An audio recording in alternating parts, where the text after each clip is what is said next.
A conversa de hoje é sobre um assunto que já não se fala há tanto tempo. Ai meu Deus, o vampiro caiu de moda, será? Finalmente eu conheci a história raiz, o vampiro raiz, que é o Drácula do Bram Stoker. Eu só tive contato com toda essa parte dos vampiros no cinema, né, nos filmes. E na literatura, a primeira história que eu li de vampiros foi o Crepúsculo, né? Tão criticado Crepúsculo. E depois, mais na frente, olha que eu estou aqui hoje, conversando com você. Você que gosta de conversar comigo. Você sabe por que este momento é possível, meus senhores? Por causa de uma série de vampiros que me trouxe para o mundo da literatura. Foi a série Academia de Vampiros que me fez ter o hábito de ler histórias de ficção. E não é à toa que toda essa mitologia dos vampiros, que começou no Drácula, mas a primeira vez que apareceu na literatura, tem se dizendo que é um conto que eu até li, que é o Vampiro do Polidori, que estava lá na roda da Mary Shelley quando criou o Frankenstein. Então, parênteses, dá uma olhada lá no vídeo do Frankenstein depois desse vídeo, para você conhecer um pouco mais dessa história. Mas esses seres assim do terror, eles não estão vivos assim dentro de nós, dentro da nossa cultura pop, à toa. Tem uma razão para isso, e é isso que a gente vai fazer. Vai dissecar e vai jogar na roda para você jogar duro aí nos comentários. Começa comentando e diz o que você acha desses itens que a gente vai conversar hoje. O que você acha que realmente é bom da mitologia dos vampiros? E fique à vontade, com respeito, para criticar também, para dizer o que nessa mitologia eu detesto vampiro, acho ridículo, Crepúsculo é coisa de adolescente, não quero saber dessas histórias, Nutella, e tampouco Drácula também, joga no lixo.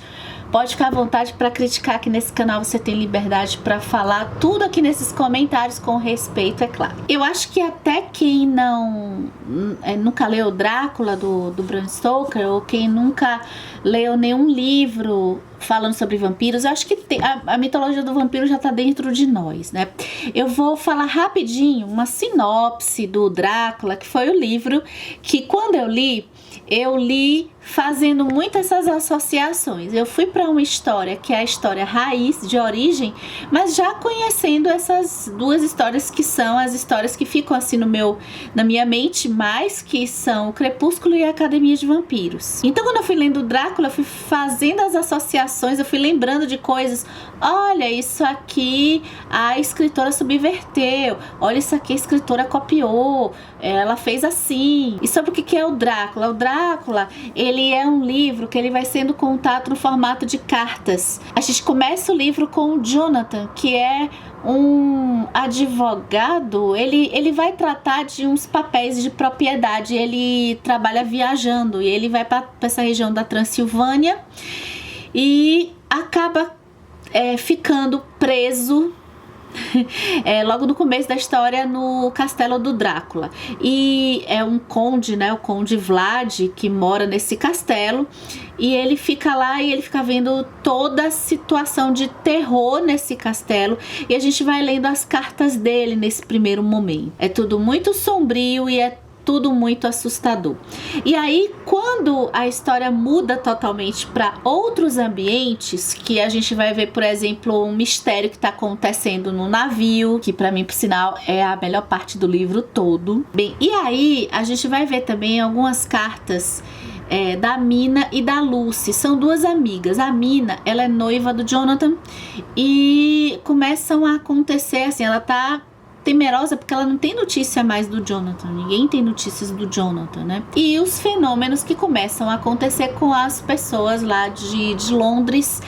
E como a gente já foi apresentado lá pro castelo, a gente já sabe todo o terror do castelo Drácula, que é no começo.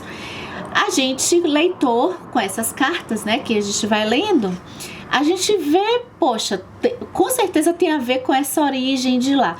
E a gente vai conhecer tudo isso que a gente conhece mais dos filmes e da cultura pop para quem não leu Drácula. Para mim foi novidade, eu nunca tinha lido Drácula na vida e eu nunca tinha assistido filme do Drácula do Bram Stoker. Eu já assisti filmes de Van Helsing, que é um estudo. Aqui no Drácula ele é um cara que estuda o vampiro, mas sem descobrir ainda que é um vampiro. Então, em um determinado momento, ele vai ser acionado porque os médicos pensam que a mordida do vampiro é uma coisa de saúde, né?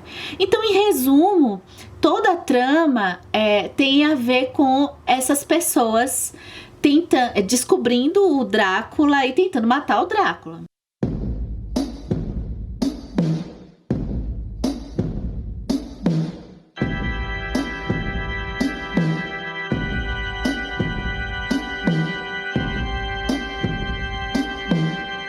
Acho que o primeiro ponto que faz a história do mito do vampiro ser bem interessante é a questão da imortalidade. Eu acho que dentro do ser humano, dentro de nós, sempre tem aquela curiosidade, talvez um desejo lá, toda essa nossa problemática com relação à morte, não é mesmo? Então, o ser imortal, aquele ser que a gente sabe, ele não morre, nos fascina. E ainda mais, esse ser que não morre e pode me levar para ser igual a ele. O Drácula, em uma parte específica do livro, tem um certo sofrimento por ser imortal, porque ele é estático, ele é imortal, ele não envelhece. Ele, aqui no livro, a gente vê que ele inclusive pode rejuvenescer, dependendo do sangue, da quantidade de sangue que ele bebe. E ele é estático, ele é apático, ele não tem sangue, ele é um morto-vivo. Só que eu acho assim que quando a gente para até para ler alguma coisa assim de filosofia, eu acho que o que faz da vida humana ser mais interessante, do ser humano ter produzido tantas coisas quanto ele produziu, e a força que vem da arte, que até o Nietzsche fala, né? É justamente a mortalidade. É a mortalidade que nos faz valorizar a vida. Quem eu acho que conseguiu captar um pouquinho isso dentro da mitologia do vampiro, e eu acho que expandiu até um pouco mais em comparação com o Drácula, eu acho que foi, tá pra surpresa de muita gente, eu acho que foi a Stephenie Meyer, quando ela coloca a personagem da Rosalie, por exemplo, que é a que alerta a Bella, falando que, olha, você sabia que se você virar imortal, você não vai morrer e as pessoas vão passar, você não vai poder gerar filhos. Então a Rosalie, ela traz de certa forma um realismo um pouco mais nessa mitologia de que ser imortal é algo grandioso. E sabe quem já falou isso também? O Tolkien. O Tolkien, a proposta do Tolkien na época que ele criou os elfos, todo mundo do Tolkien, os elfos, as pessoas gostavam, olha, os elfos, eles são imortais. E aí o Tolkien, ele vem e diz assim, olha, mas o que eu criei os elfos, na verdade, o mais grandioso de tudo isso não são os elfos, são os homens. Porque os elfos, eles carregam o peso do tempo que anos e 1000 anos de vida, então são muitas guerras, é muito cansaço, é muita coisa que acontece, ele carrega esse peso. Já pensou, as brigas, os relacionamentos já estão muito desgastados. O Tolkien deu uma sacada nisso aí.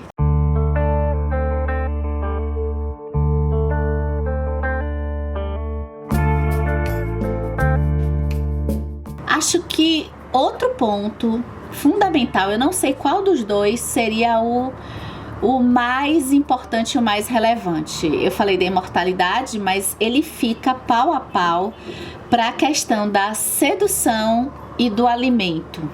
Eu acho que essa coisa da sedução do Drácula, desse ser imortal que seduz e traz a oportunidade de dar prazer para quem ele morde, acaba atraindo muito a nossa atenção, assim, durante tantos anos, a gente gostando dessa mitologia. E olha que na psicologia, o pouquíssimo que eu sei é que alimento e sexo estão um pouco interligados, tá?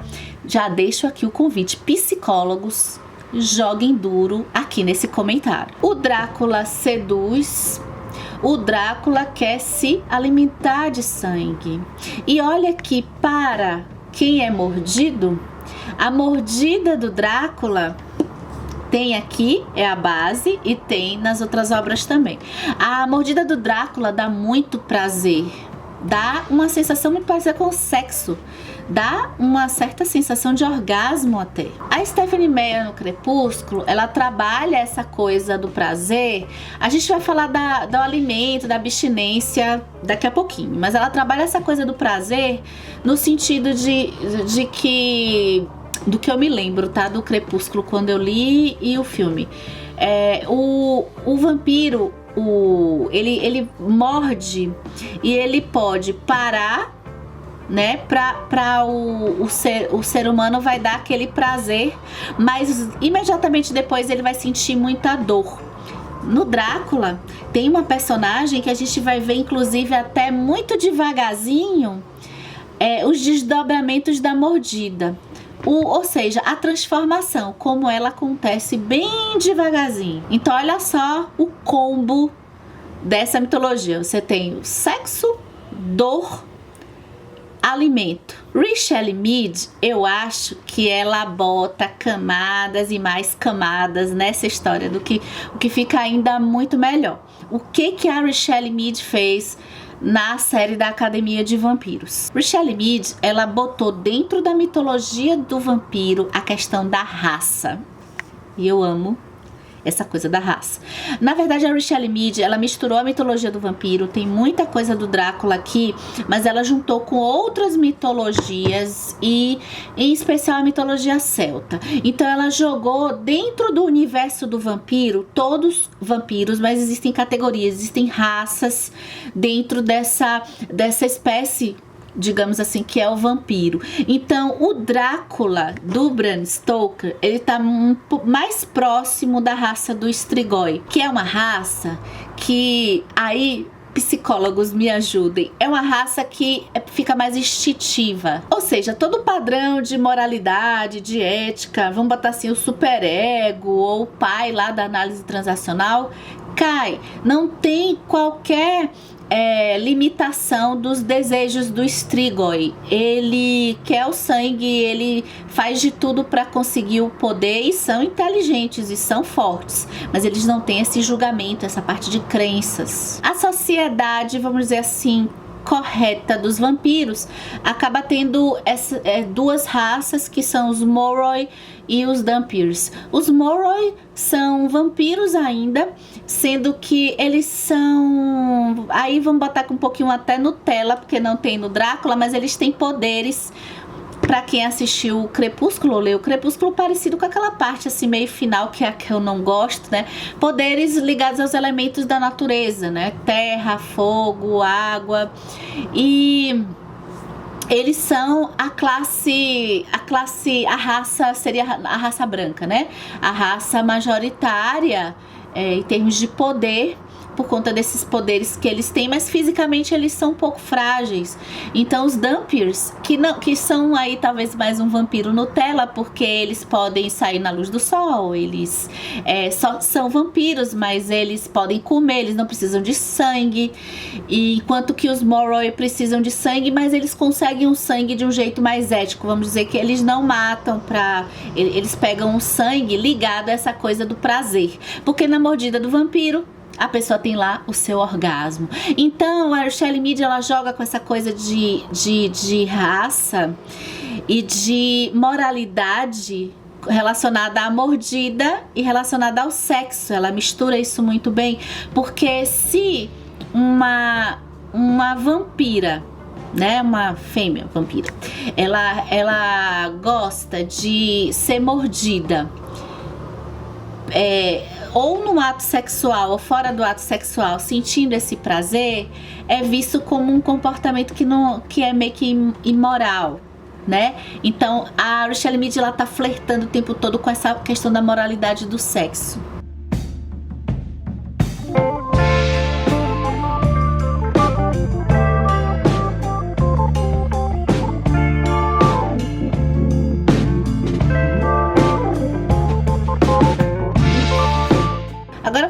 abstinência, porque aqui tem um pouco isso aqui no Drácula também.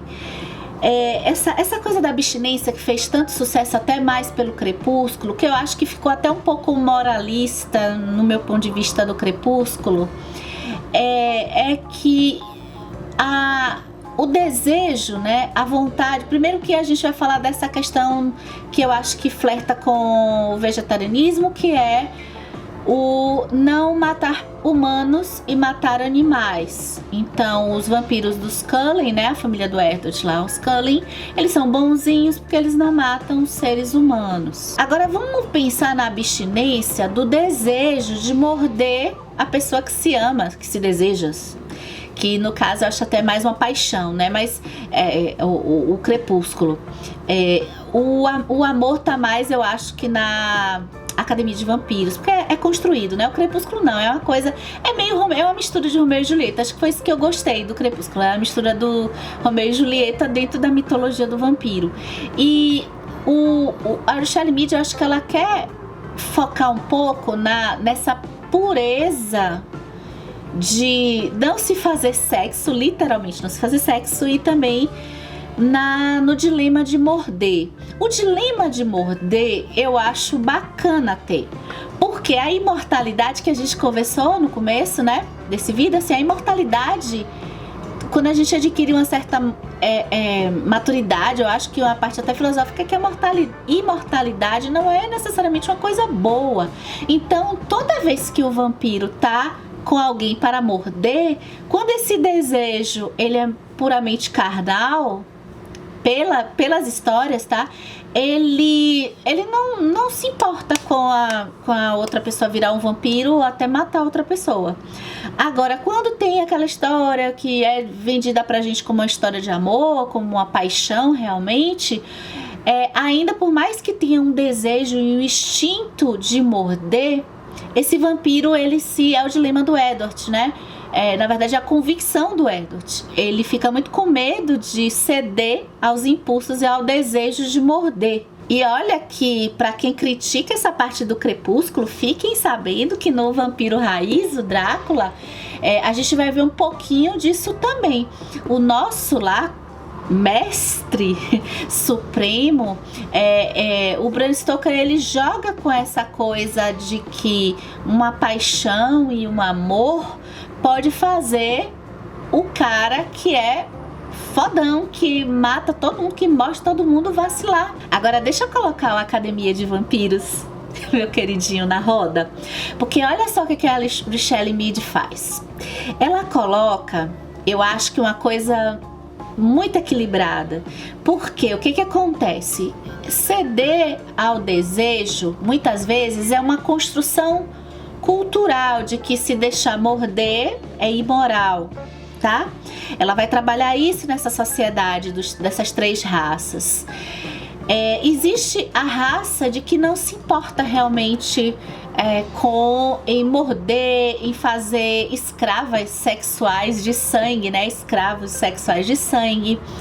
Só que a Richelle Mead, ela coloca também o seguinte: ainda que se possa subverter uma conduta moral de pureza para quem não se deixa morder por um outro vampiro, ainda assim é preciso ter atenção, porque também o impulso para os desejos, o vício nesse prazer pode levar à luxúria, que por sua vez pode se levar à destruição. E no romance da Rose com o Dimitri, a Richelle Mead dá um show de bola nesse assunto.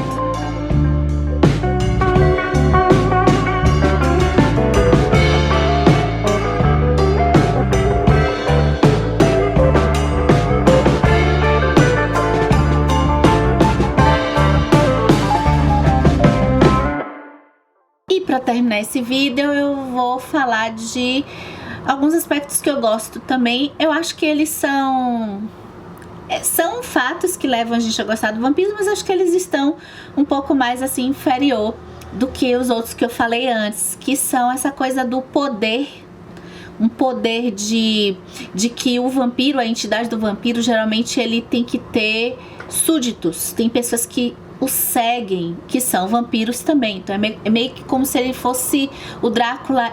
Ele é poderoso e ele tem seguidores, ele tem olheiros e tudo quanto é lugar. Ao mesmo tempo, a sedução do vampiro, ela passa por um certo poder mágico que a Richelle Mead, eu gosto muito que ela usa. Vou falar primeiro da Stephenie Meyer, que pega essa magia e coloca naqueles poderes de cada vampiro.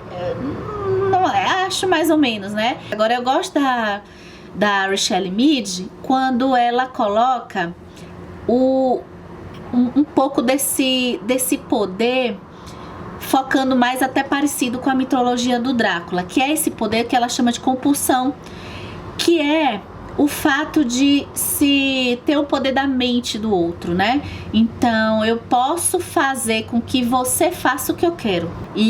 Mas será que esse poder realmente faz bem? E qual é a graça? A graça de se fazer se pode também fazer o outro gostar de você? Talvez você faça o outro transar com você. Você pode conseguir uma vantagem com relação a isso. Mas aí sim, será que a questão lá da mordida, que é imoral, e a compulsão, será que não era essa que seria imoral? Então é isso, meus senhores. Eu espero que vocês tenham gostado. Vampiro, o que vocês mais gostam nessa mitologia dos vampiros? Vocês leram o Drácula do Bram Stoker? Definitivamente, em termos de terror, de suspense, esse é o melhor livro. Agora a leitura, lembrando que eu sou a leitora comum, então não tem como eu julgar o melhor livro. Eu acredito que talvez tecnicamente o melhor livro até seja o Drácula também, mas na minha concepção, no meu coração, na minha história de leitura, é a Academia de Vampiros, tá? São muitas camadas, ela realmente aprofundou, misturando com outras mitologias, e eu gosto desse mito do vampiro. Outras histórias ligadas que tiverem o mito do vampiro, eu acho que despertam sim a nossa curiosidade por conta desses elementos aí, tá? Então é isso e até o próximo vídeo.